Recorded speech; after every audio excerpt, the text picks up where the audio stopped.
Hello guys, welcome back to the channel and thank you for watching this video. We're here playing FortressCraft Evolved and it's Season 1, Episode 16. Now, I have a little bit of an apology to make because I decided to do some of the scut work, some of the digging to get that cargo lift down to where I wanted it last night and got a bit carried away. So in fact the cargo lift is now complete and we have a complete working tier 2 metals system, mining system I should say. I've not done anything about processing them yet, but as you can see I have run 3 generators into the cargo lift and they're being fed with enriched coal. I opened up a new coal vein down there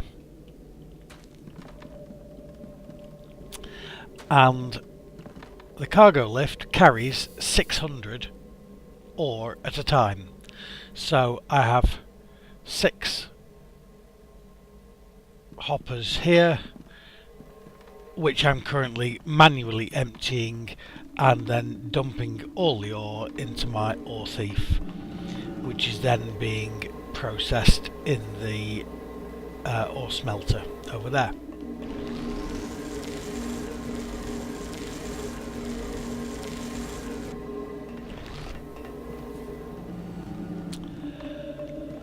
So I'll show you what I've done downstairs, and then I do need to completely reorganise my manufacturing setup. I've created over there, that's just a dummy setup, but I was working on an idea for how to fit 8 smelters onto one induction charger and feed the bars out separately. The reason I say 8 when there are only 7 ores at tier 2 is because I've put 2 smelters in for tin so that we can gather, you know, lots of tin. Oh, didn't mean to do that. See, some things don't change. But I'm just wondering where the bloody hell my lift is. Hey! Lift! Where are you?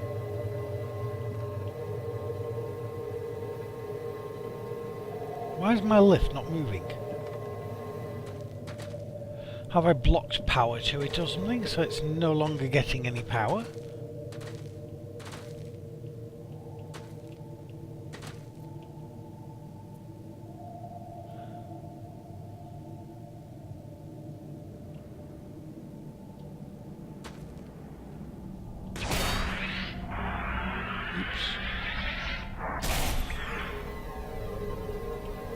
Okay, so we got part way down.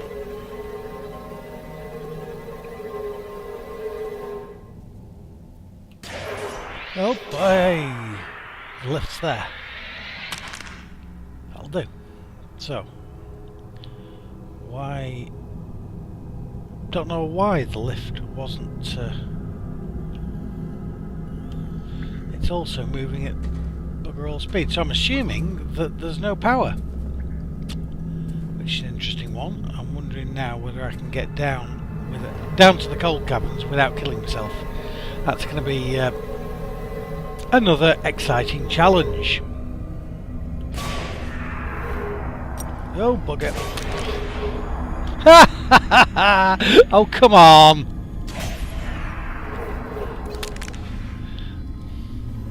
Answer: no. Damn it! So why is the damn... Oh, let's see, nickel, gold. Why? Oh why, oh why? Hello Spiderbot. Why is the lift not getting any power?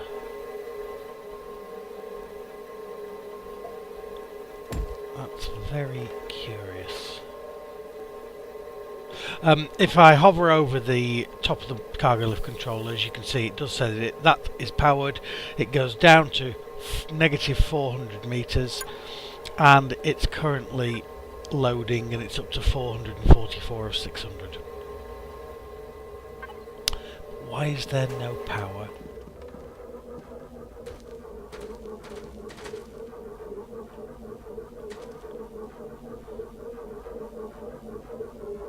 Let's try it again. See, that bit's easy. I can do that bit.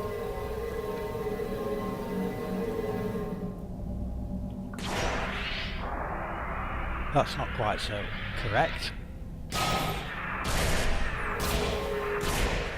Hey! Bring me up.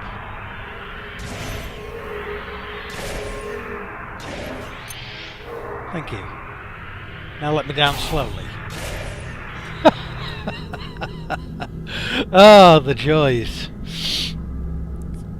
Yeah, you see that lift is going down really, really slowly. So what I'm going to do from here is take the old-fashioned route down into the caves, and we will see when we get down there.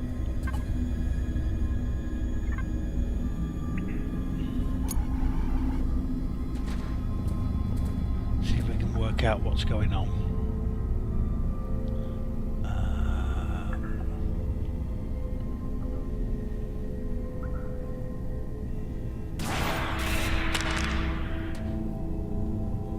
A little bit of damage, but nothing too serious. Now then, this is the tricky bit.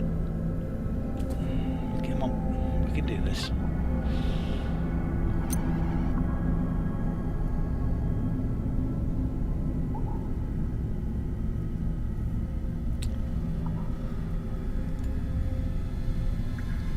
Silly sod.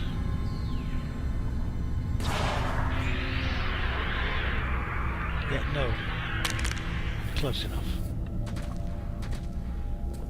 Give me that back. Alright. So we want to be in the cold caverns around about negative 250. Now I know there's a hole there, but I also seem to recall that it's not a very good hole.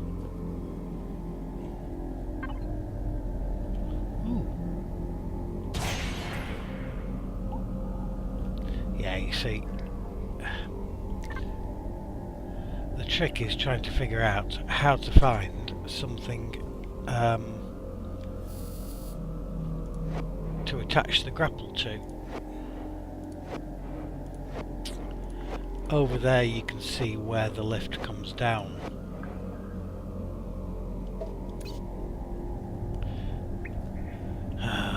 I suppose what I could do is set up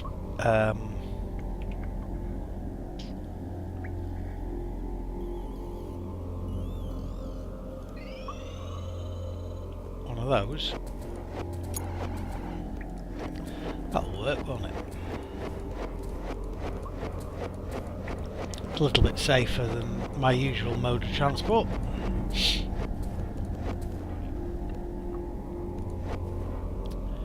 There we go. Alright.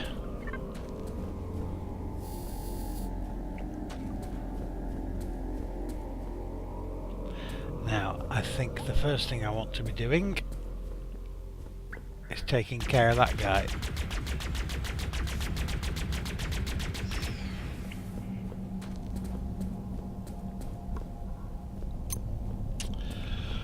So, why is there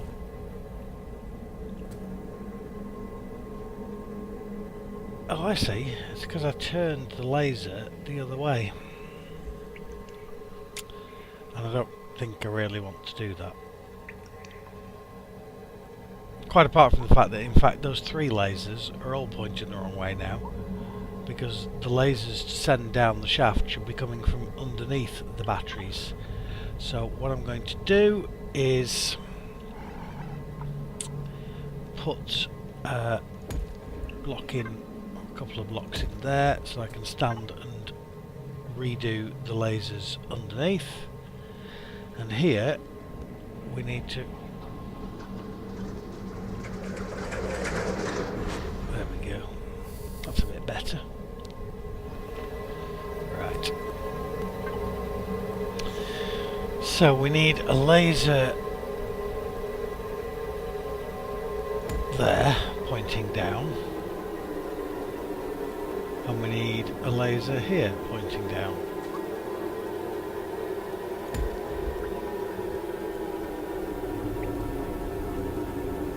There we go.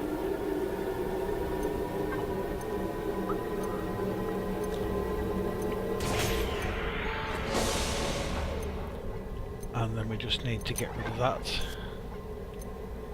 and that.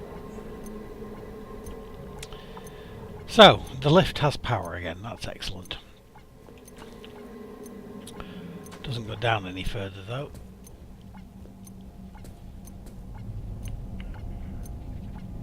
Oh, look, see, I'm being invaded by these things.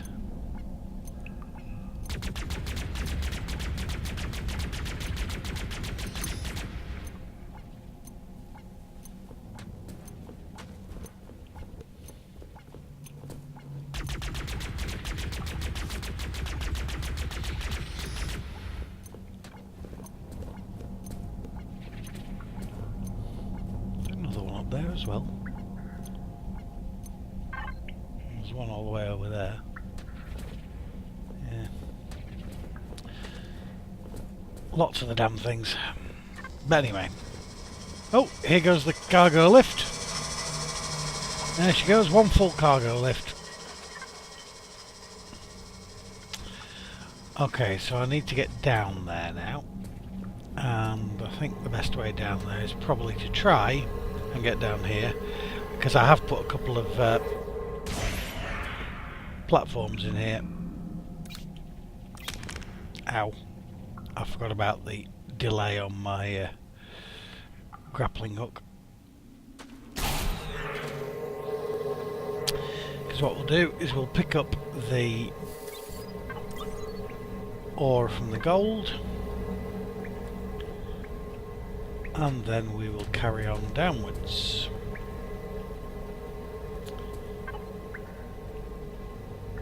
I'm not sure if I can get down there or not, but I'm going to go down this way because it's just a little bit easier to find my way.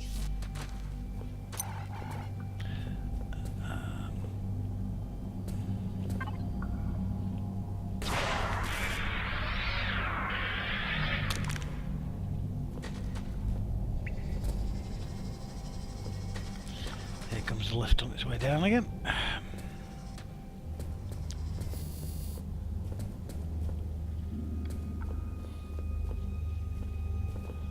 And here's where we want to be going.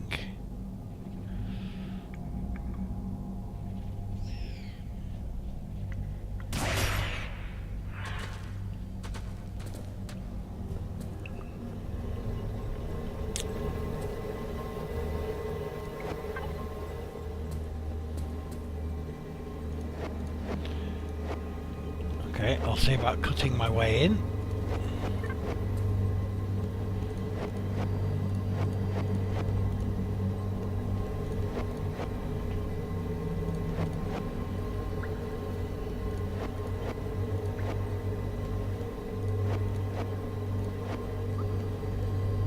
There we go. That will do nicely.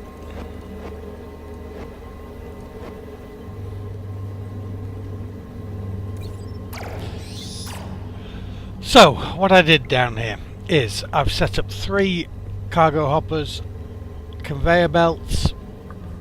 Each of the deposits, the titanium here and the nickel here, has an ore extractor and, well, a battery there. In this case, it's actually got 2 batteries because it's passing on. That's just 3 batteries. It's powering, that battery is powering the ore extractor. that battery is passing on to this battery and the ore extractor and the other deposit, and I put a Mark II battery there to power the Mark II turret, which is taking care of the Minox.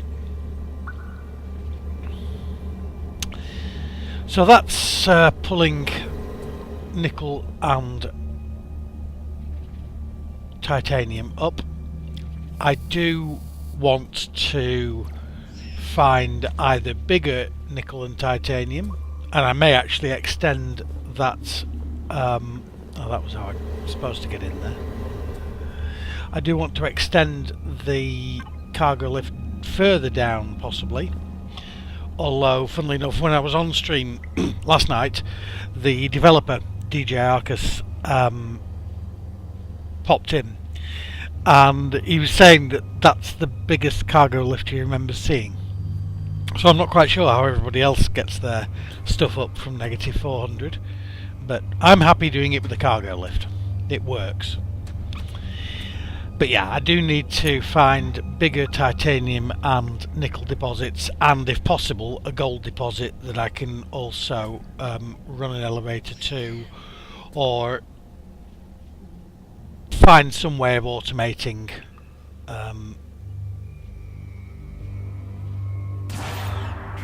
to get the ore up.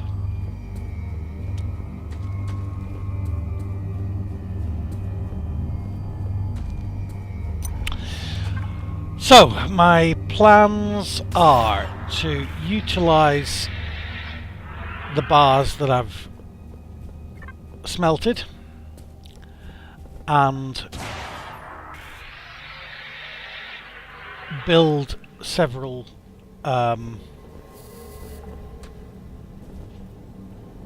ore smelters, put them together into the setup that I've created up there, and redesign my mass storage to allow for a 7 resource input and output. Then recreate my pod assemblers so that I can feed all the different types of research pods into the lab so that I can continue on down the tech tree. Now obviously that's going to take quite a bit of time, quite a bit of messing around with tearing stuff down, moving it around, rebuilding it. I think what I'll probably do is do most of that off camera, and we will come back when I have the thing built. What I do want to do is just try and get up to the top of the cavern there. Oh, that's what I've got these little things for. We'll get back up to the surface and then I will switch over and come back when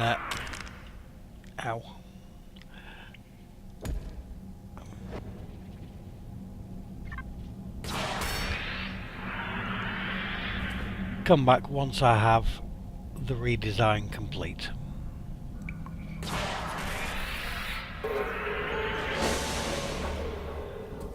So we shall return shortly.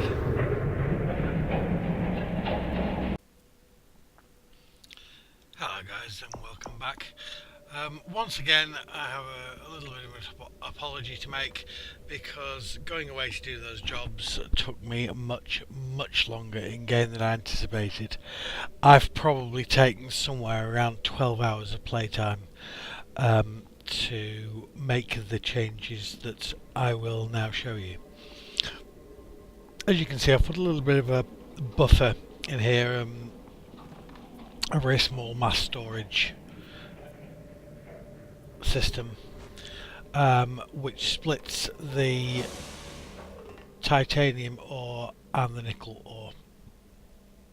so that they come in on 2 conveyors.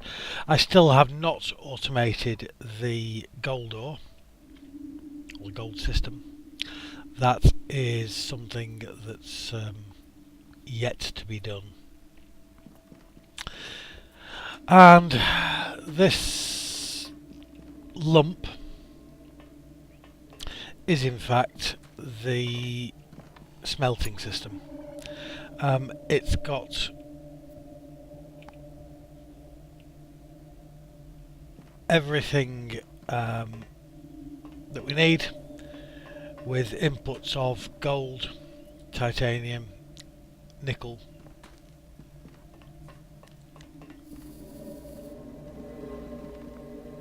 and then the other ores. You know, we've got the tin and the iron and the copper and so on. And there are 2 smelters, each with a Mark II force induction unit on it. You can see them down there.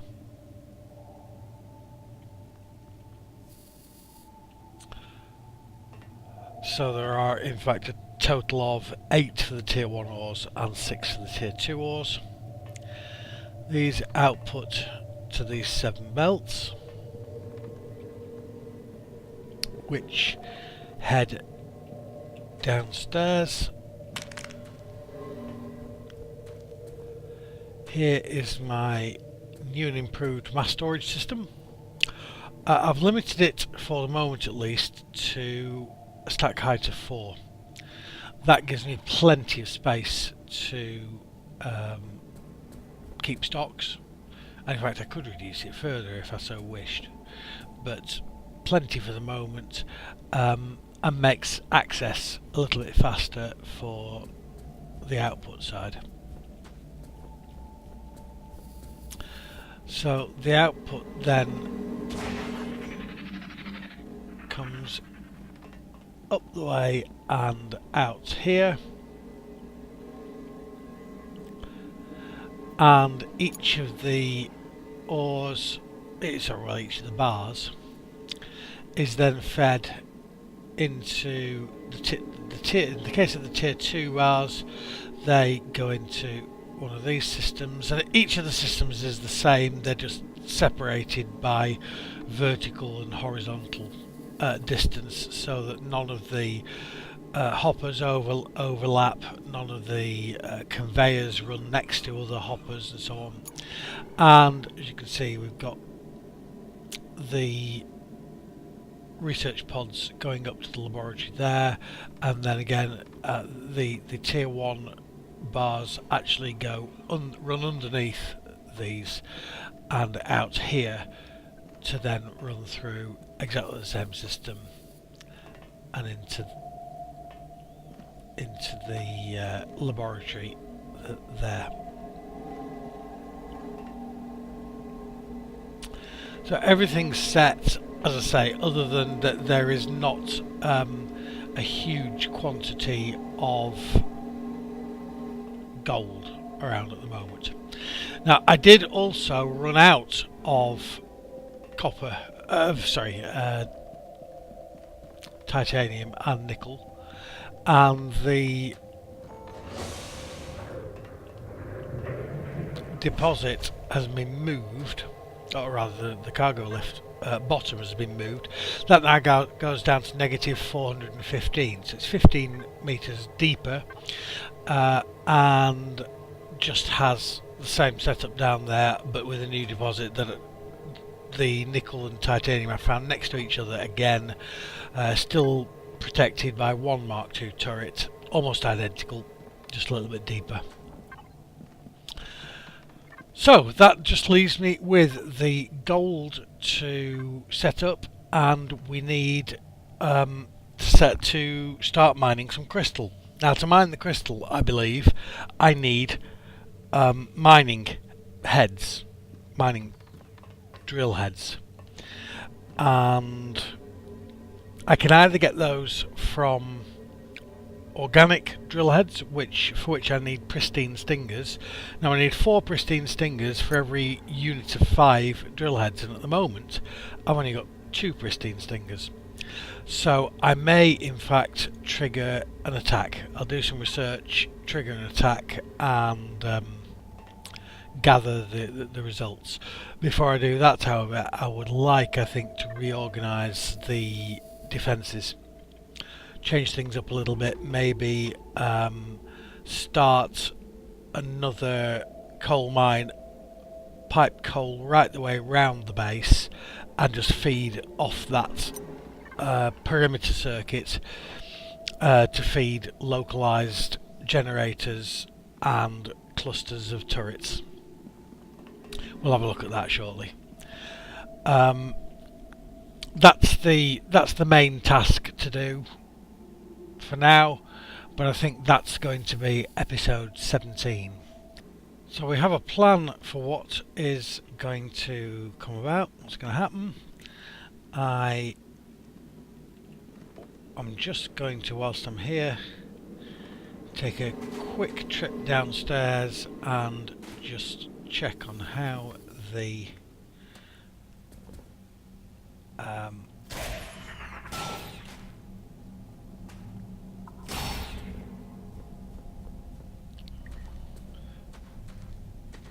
resin refining is going. It's definitely going.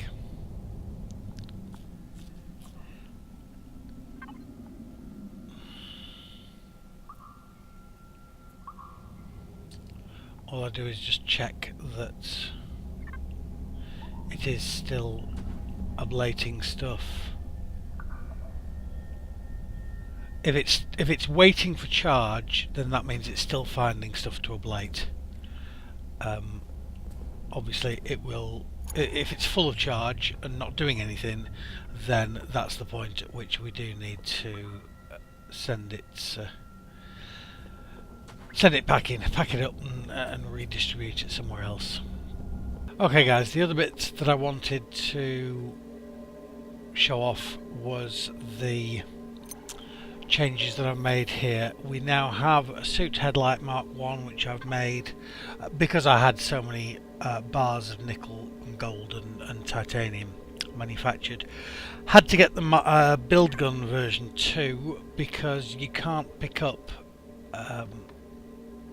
ore smelters once you've placed them with the Mark 1 build gun, and the way that I had originally set them up wasn't going to work. I'd forgotten to take into consideration the forced induction units on top of them, so I needed to pick them up and redistribute them, and turned out that I couldn't with the Mark 1. So we've done a few more bits of research. You can see that there are, yeah, we're on the all here. There are a few bits and pieces, but very little that I haven't already built here, in fact.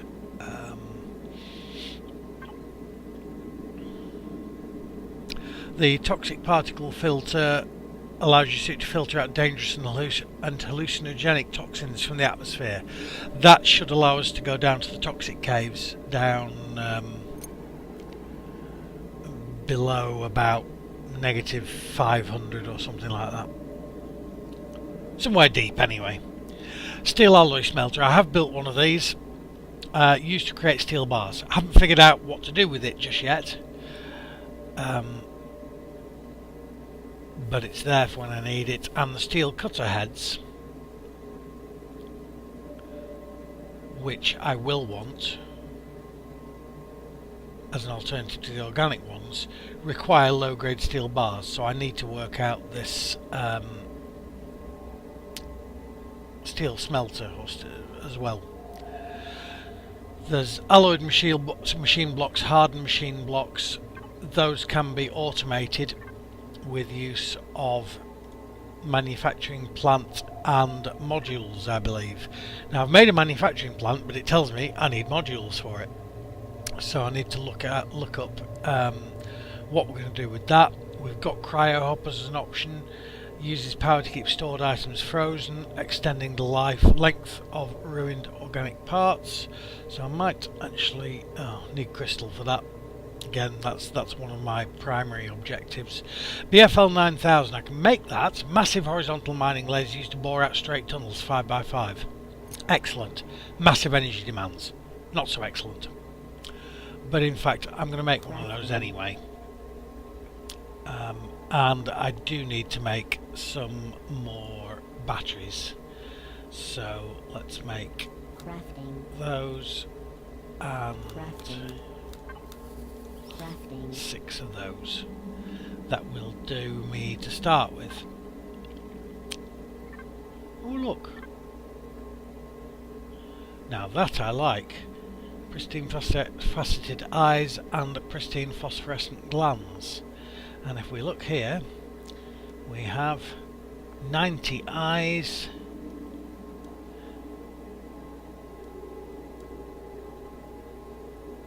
Oh, only 50 glands. I thought we actually had more glands than that. But 50 glands will do for starters. Now, I'm sure there may be other uses for them as well. But in the meantime, I am going to make 2 of these bad boys. Because they look absolutely boss.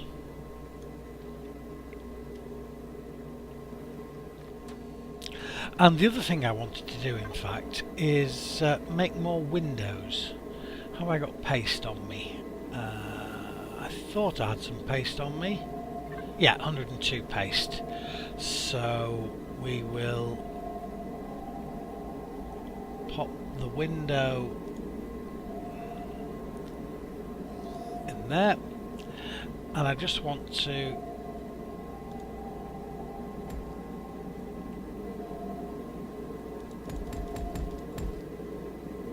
put some windows in like that.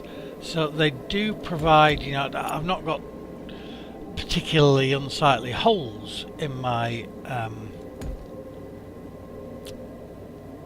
base, but it also means that I don't actually build over the laser. So thank you very much for watching, guys. It's been a pleasure as ever.